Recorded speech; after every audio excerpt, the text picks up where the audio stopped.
Қорқыт атамыз түрлі ағаштан саз аспабын жасап көреді, бірақ еш дауысын шығара алмайды бұның. Әрі көреді, бері көреді, бірақ бұның дауысы шықпайды. Сөйтіп бір күні сол тоғайдың ішінде ұйқылап жатқан кісі құсап жатқан уақытында бұның дөңгелегіне шайтандар келеді дейді.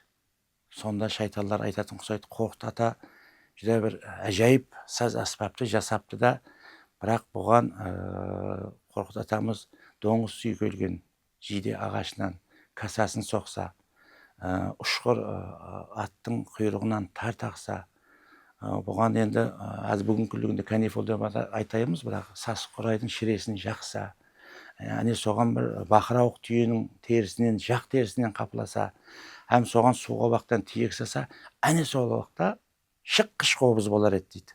Ақиқатында да Қорқыт атамыз сол нәрсені